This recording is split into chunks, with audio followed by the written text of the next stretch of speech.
And welcome to Houston Newsmakers Extra. We're talking with Congresswoman Sylvia Garcia. We were last talking on our program about the stimulus act that is proposed and is not making any headway, at least as far as the public can see, as it's working its way. You talked about the fact this is really going to be the art of negotiation, really. Is there any doubt among your colleagues on both sides of the aisle that there may be some more stimulus necessary? The question is just how? Well, of course, there'll be more necessary because all of these packages have been relief packages. It's to help people that are hurting, that want to put food on the table, that want a roof over their head, that want their jobs back. So the dollars have been about, testing. It's been about putting dollars in the pockets of Americans and giving businesses the help that they need through the SBA. That's been about relief. So we now have to then think about recovery. Recovery is then the next step, and we're already looking at putting together an infrastructure bill that's been needed for some time anyway, but the timing is right now because an infrastructure bill that would cover building roads, building bridges, building infrastructure for broadband, building America that creates jobs. So it will be infrastructure. It will be some more assistance to our local governments because, again, we need to make sure that local governments can continue to do the work that they do every day. Again, it's about our heroes, police, fire, garbage workers, right. The people that keep things running in the city. Our cities are losing or don't have the revenues. You've seen our local mayor already talk about, I think he's already canceled a police academy class. He's looking at other things that he's got to cut because the revenues are not there due to the pandemic. So $1 trillion of those dollars would be going to our local governments to support our police departments. So I think it's important that we sit down and talk with Mitch McConnell and the Republicans in the Senate and make sure they understand that recovery is necessary. And we've got to continue testing, we got to continue the research, and we got to continue the treatment because we're still getting so many people that have the virus. Texas hit its highest number of positive tests this week, the highest.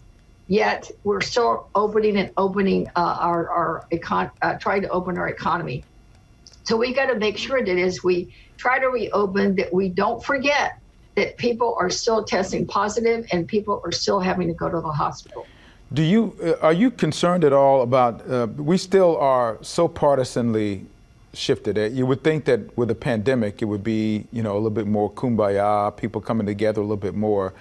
From the outside looking in, it doesn't seem like that's really changed a whole lot, that party lines are still really rigidly drawn. Well, they regrettably, I've got to agree with you. It makes no sense to me because if you look at what we did in the HEROES Act, it really is a continuation of a lot of what we had done in the CARES Act and the CARES Act passed.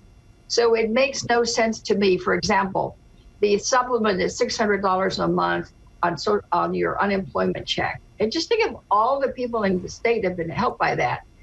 We just want to continue that. Well, that's already passed once. There should be no problem to continue it, right? Because there shouldn't be any more debate. The stimulus check that we send for $1,200 per individual, it would be a continuation of that. The SNAP program, the food and nutrition programs, a lot of those are continuations.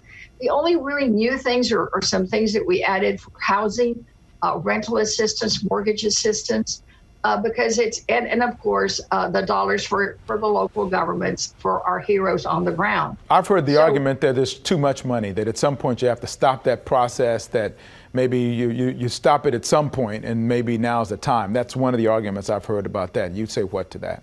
Well, for me, it's never too much money if you're talking about saving a life.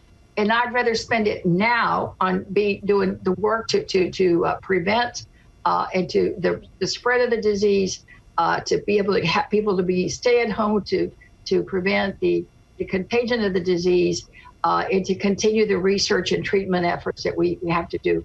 If you spend it up front, then that's less that you're going to spend at the back end if people do get sick and end up being hospitalized at higher costs or ultimately die. Remember, over 110,000 people have died in this country.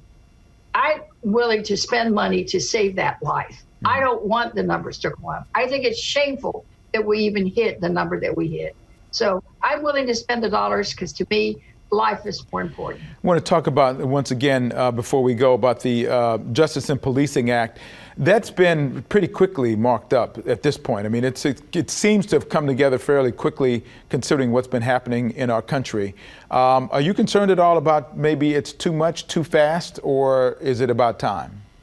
No, I think it's a great first step, and I think we needed to act swiftly because, again, we need to make sure that we convey the message across America, and particularly to the Floyd family, that A, justice will be done, B, that we're listening and we're hearing those protesters because we need to calm the waters, if you will, in some areas where they continue. And thirdly, because it's a starting point of what's coming, maybe coming next. Mm-hmm. You know, some of the things that we're doing have been filed in individual bills in the past. This is kind of a comprehensive approach to make sure that we get at transparency, that we get at accountability, that we get at training, and that we get to the best practices, and then to do away with the bad practices. You know, we don't need chokeholds. We need to ban those. And I'm pleased to see that our mayor and many mayors across the city are already beginning to act on their own and implement those local policies. We need to make sure that we once and for all ban lynching. We need to make sure that we do away with racial profiling, that we ban no-knock warrants. So all these things have to be done, and they need to be done at every local police department so that we can reassure the public that if they call that police department or they get stopped by the police department, that they will be treated with dignity and with respect, and that they will be treated with even-handedness throughout the criminal justice system, because in our country, it is about justice for all. Congresswoman Sylvia Garcia, thank you for coming on again this morning. We love to have you on and appreciate all the work you do on behalf of your constituents in the 29th Congressional District. Thank you. Thank you so much for having me. You're welcome.